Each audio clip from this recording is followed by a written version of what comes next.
नमस्कार दोस्तों, स्वागत है हमारे चैनल स्टडी मटेरियल में। और हम बात करेंगे जूनियर एडिट परीक्षा की लेटेस्ट न्यूज़ को लेकर। दोस्तों क्या है इस वीडियो में वो मैं आपको बता देता हूँ। देखिए, मैंने सुबह एक वीडियो डाली थी मेरिट लिस्ट के आवेदन को लेकर कि आपके आवेदन आज शुरू हो सकते हैं। जी हाँ दोस्तों, मैंने एकदम सच बात कही। आपके जो आवेदन हैं, ध्यान से सुनिए, आपके जो आवेदन हैं वो आपके आज से शुरू हो सकते हैं। वो क्यों, हम बात करेंगे इस वीडियो के माध्यम से। तो दोस्तों आपको क्या करना है, आपको वीडियो पूरी देखनी है, क्योंकि कुछ और इन्फॉर्मेशन ऐसी होती हैं छोटी छोटी जो आपके स्किप करने से भी स्किप हो जाती है। तो इस वीडियो को आप लाइक और शेयर जरूर करें, जिससे ज़्यादा से ज़्यादा लोग इस चैनल पर जुड़ सकें, ठीक है ना। और साथ में चैनल को सब्सक्राइब नहीं किया है अभी तक तो उसे भी साथ में सब्सक्राइब जरूर कर लें। देखिए दोस्तों, हमने मेरिट लिस्ट के आवेदन को लेकर बात की थी कि आपके आवेदन चालू हो सकते हैं, ठीक है ना, क्योंकि आज है 15 फरवरी। ये भी हमने आपको बताया था, आपको एक बार रिमाइंड कर देते हैं जिससे आप भूलें ना कि आज 15 फरवरी है। और 15 फरवरी को ही जो उप सचिव हैं नवल किशोर जी, उन्होंने वादा की आश्वासन दिया था कि आपकी जो प्रक्रिया है इसकी प्रक्रिया है वो आपकी शुरू हो जाएगी 15 फरवरी तक। यानी एक तरह से हम क्या कह सकते हैं, तो ये कह सकते हैं कि 15 फरवरी को आपका मेरिट लिस्ट के आवेदन का जो है लिंक वो आपका ओपन हो जाएगा, ठीक है ना। ध्यान से सुनिए, स्किप करके जाइए मत। तो अभी तक इसका लिंक है ओपन। दोस्तों आप बोल रहे हो, देखिए एक टाइमिंग होती है लिंक ओपन होने की, किसी की भी टाइमिंग होती है एक तरह से। जैसे आपने देखा होगा कि जो बोर्ड के एग्ज़ाम होते हैं उनका रिज़ल्ट कब तक आता है, 12 बजे आता है। 12 तो आता ही नहीं है, 3 बजे शाम के टाइम। यानी अपलोड जब होता है रिज़ल्ट वगैरह या लिंक वगैरह ओपन होती है, वो आपकी 3 बजे के बाद ही ओपन होती है या फिर 3 बजे तक ही ओपन होती है। उससे पहले आपको लिंक ओपन नहीं मिलती, ठीक है ना। आपने देखा होगा, आपने भी हाई स्कूल इंटर किया है तो आपने रिजल्ट वगैरह भी चेक किए होंगे यूपी के, ठीक है ना। तो उसी हिसाब से कोई भी साइट, अब ठीक है ये बात तो रही उसकी। अब बात रही जूनियर एडिट की। आपने कुछ भी देखा होगा एडमिट कार्ड से लेके आपके फाइनल रिजल्ट तक, ठीक है ना, वो उसकी टाइमिंग क्या रही होगी, ठीक है, वो आपने देखा होगा।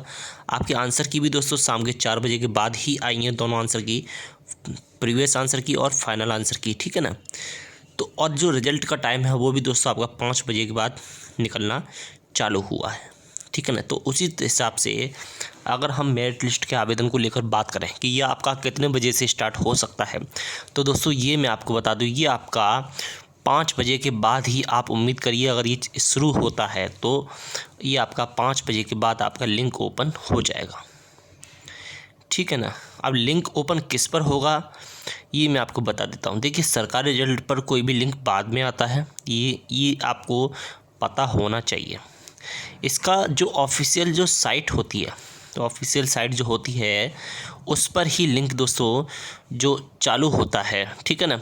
और उसी लिंक के ज़रिए जो है आगे की प्रक्रिया पूरी होती है, ठीक है ना, या फिर आगे की प्रक्रिया जो है आगे बढ़ती है।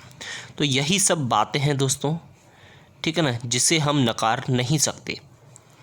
और आपके मन में और भी डाउट हैं, ठीक है ना, मेरिट लिस्ट की कट ऑफ को लेकर, तो मैं आपको कट ऑफ को लेकर एक बार फिर से रिवाइंड कर देता हूँ इस वीडियो में कि देखिए आपकी कट ऑफ, देखिए सब्जेक्ट वाइज कट ऑफ तो जानी ही है, ये तो पता है हमको, ठीक है ना। सब्जेक्ट, अब देखिए सीटें बढ़ेंगी या नहीं, सीटें बढ़ने से पहले क्या कट ऑफ रहेगी और सीटें बढ़ने के बाद क्या कट ऑफ रहेगी, ये हमने पिछली 2 वीडियो से पहले एक वीडियो डाली थी। उसमें हमने बताया था कि आपकी सीट बढ़ने से पहले क्या कट ऑफ रहने वाली है और सीट नहीं बढ़ने से, यानी सीट बढ़ने पर क्या कट ऑफ रहने वाली है, दोनों ही हमने बातें की थी, ठीक है ना। अब देखिए मेरिट लिस्ट का आवेदन जब शुरू होगा तो उसमें आपको सीट तो बताई जाएगी कि कितनी सीटों पर ये आवेदन शुरू हो रहे हैं, ठीक है ना। उसमें साफ साफ दिया होगा, मतलब लिंक का जो फॉर्म कह सकते हैं एक तरह से, ठीक है ना, जो फॉर्म होगा लिंक का उसमें दिया होगा कि आप कितनी सीटों के लिए आवेदन कर रहे हैं, ठीक है ना। जब आपके आवेदन हो जाएंगे, ठीक है ना, आवेदन बिना सीटों की जानकारी के नहीं होगा, इतना आप ध्यान रखना दोस्तों, ठीक है ना। क्योंकि देखिए अब कट ऑफ को लेकर हम बात करें तो देखिए कट ऑफ आपकी, देखिए जो सेफ जोन है, एक तरह से हम बात कर रहे हैं आपका 70 से ऊपर वाले लोग उम्मीद करें, ठीक है। मैं आपसे कह रहा हूँ फिर जिन लोगों का गुणांक जो फाइनल गुणांक जो है वो 70 से ऊपर है, वो लोग दोस्तों उम्मीद कर सकते हैं, ठीक है ना। वो लोग अपनी उम्मीद करें, लेकिन उम्मीद करना गलत नहीं है, लेकिन उम्मीद के साथ आप अपनी पढ़ाई बिल्कुल भी ना छोड़ें।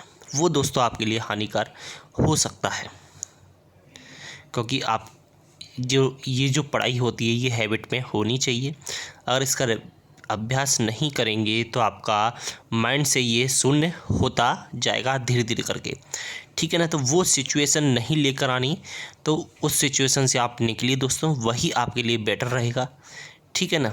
और देखिए अब इसके सब कट ऑफ किस तरह से लगेगी, सारे डाउट हम इसमें क्लियर कर देते हैं, और क्या क्या इसमें लगने वाला है मेरिट लिस्ट का वो भी हम अभी बताएंगे, तो आप वीडियो पर बने रहें, ठीक है ना। अब देखिए कट ऑफ, देखिए आपकी मैं बताऊं आपके सब्जेक्ट वाइज ही कट ऑफ लगेगी। सुनने में आया था कि आपकी ऑल ओवर कट ऑफ लगेगी, तो दोस्तों वो इतना पॉसिबल नहीं हो सकता। अगर ऑल ओवर कट ऑफ लगती तो आपका, जैसे आपने 69,000 का एग्ज़ाम भी दिया होगा, किन्हीं ने जिनका सिलेक्शन नहीं हुआ होगा, तो 69,000 का एग्ज़ाम का पैटर्न होता अगर इसमें ऑल ओवर कट ऑफ लगती, क्योंकि उसमें 14 सब्जेक्ट थी, तो वो सारी सब्जेक्ट हर स्टूडेंट यानी हर कैंडिडेट के लिए मतलब क्या कह सकते हैं, हर कैंडिडेट के लिए कंपलसरी होती, ठीक है ना। बट इसमें आपका एग्ज़ाम किस तरह से कंडक्ट हुआ, ये तो आपका सब्जेक्ट वाइज कंडक्ट हुआ। आपने प्रिपरेशन भी की, वो भी आपने सब्जेक्ट वाइज ही प्रिपरेशन की। OMR शीट आपने गोला किया तो आपने अपने सब्जेक्ट पर गोला किया, आंसर की भी आपकी सब्जेक्ट वाइज ही आई, और जो फाइनल रिजल्ट आया उस पर भी आपका सब्जेक्ट वाइज ही आपका फाइनल रिजल्ट जो है वो आया है, ठीक है ना।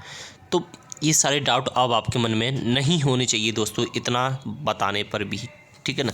अब देखिए डॉक्यूमेंट क्या क्या लगेगा वो अभी हमने बताया था, एक बार फिर से आपके लिए रिमाइंड कर दे रहा हूँ कि आपके डॉक्यूमेंट कौन कौन सा लगने वाला है। देखिए हाई स्कूल इंटर की मार्कशीट एंड सर्टिफिकेट, ये तो आपको पता ही है, ठीक है ना। BA BSc BCom की मार्कशीट और डिग्री कंपलसरी है दोस्तों, बिना डिग्री के आप एलिजिबल नहीं माने जाओगे, ध्यान रखना। B.Ed की डिग्री और मार्कशीट, ठीक है ना, B.Ed की डिग्री और मार्कशीट दोनों होना चाहिए, ठीक है ना। और आपका टेट का जो सर्टिफिकेट होना चाहिए जूनियर वाला, ठीक है ना, सर्टिफिकेट और मार्कशीट। यानी एक तरह से ये कह लें कि B.Ed की मतलब BA BSc BCom इनमें ईच ईयर की जो है मार्कशीट होनी चाहिए, ठीक है ना, और ईच ईयर या ईच सेमेस्टर की, ठीक है ना। और उसी तरह से आपके B.Ed में भी ईच ईयर या ईच सेमेस्टर की मार्कशीट आप पर अवेलेबल होनी चाहिए, और सर्टिफिकेट भी होना चाहिए, ठीक है ना। और साथ में देखिए एफिलिएशन, जो लोग प्राइवेट से हैं, जिन्होंने प्राइवेट से जो B.Ed किया हुआ है या BTC किया हुआ है, वो लोग दोस्तों अपना एफिलिएशन बनवा लें, ठीक है ना। अब तो खैर उन पर टाइम नहीं है, लेकिन आपको एफिलिएशन की ज़रूरत पड़ेगी, ठीक है ना। तो एफिलिएशन अब तक उम्मीद करता हूँ आप सब लोगों ने अपना एफिलिएशन जो है वो आपने बनवा के रख लिया होगा, जिससे लास्ट टाइम पर आपको दिक्कत बिल्कुल भी ना आए, ठीक है ना। अब ये प्रक्रिया आपकी मेरिट लिस्ट का आवेदन जब शुरू हो जाएगा तो आपको टाइमिंग भी दी जाएगी, ठीक है ना, फॉर्म वगैरह फिल करने की, और उस टाइमिंग में आपको फॉर्म वगैरह फिल करना है। बड़े ही ध्यान से आप फॉर्म वगैरह फिल करना दोस्तों, क्योंकि यही एक स्टेप होता है जहाँ लोग सबसे ज़्यादा मिस्टेक करते हैं, तो वहाँ आपको कोई भी मिस्टेक नहीं करनी, समझ रहे हो, कोई भी मिस्टेक आपको नहीं करनी, बड़े ही ध्यान से आपको फॉर्म वगैरह फिल करना है, ठीक है ना। तो दोस्तों और देखिए आप बिल्कुल भी टेंशन ना लीजिए, जिनका कम गुणांक है वो भी टेंशन ना लें, वो लोग उम्मीद बनाए रखें, क्योंकि दोस्तों उम्मीद पर दुनिया कायम, और दुनिया में लोग रहते ही हैं। कम गुणांक हुआ तो क्या हुआ, उम्मीद करना कोई गलत नहीं है, तैयारी कीजिए अच्छे से, और आगे का एग्ज़ाम क्लियर होगा। भर्ती तो दोस्तों आनी है, इलेक्शन के बाद आपकी वैकेंसी तो आनी ही है, ठीक है ना। अगर आपको नहीं लगता तो दोस्तों DSSP की तैयारी कर लीजिए, क्योंकि वो तो दोस्तों हर साल ही आता है लगभग, और आपका सिलेक्शन उसमें हो भी सकता है, ठीक है ना, क्योंकि एग्ज़ाम भी अच्छा मोड आता है उसमें, एग्ज़ाम का पैटर्न। तो आप DSSP की तैयारी कर लीजिए, वो सबसे ज़्यादा बेटर लगता है मुझे। DSSP जल्दी से जल्दी सिलेक्शन दे देता है 5 महीने के अंदर, ठीक है ना। तो आपसे उम्मीद करता हूँ कि आपको दोस्तों वीडियो अच्छी लगी हो। तो अगर दोस्तों वीडियो अच्छी लगी हो तो इसे लाइक और शेयर साथ में ज़रूर करें, ठीक है ना। और देखिए, अगर आपने चैनल को सब्सक्राइब नहीं किया है तो चैनल को भी सब्सक्राइब जरूर कर लें दोस्तों, उसे बिल्कुल भी ना भूलें। और साथ में जो घंटी का बटन दे रखा है उसे भी क्लिक कर दें। जिससे क्या होगा, जिससे आप घंटी का, जिससे आपको हमारी कोई भी वीडियो होगी नेक्स्ट टाइम जब भी अपलोड होगी आपको उसका नोटिफिकेशन प्राप्त हो जाएगा। तो दोस्तों आज की वीडियो में बस इतना ही। आज के लिए धन्यवाद। जय हिंद।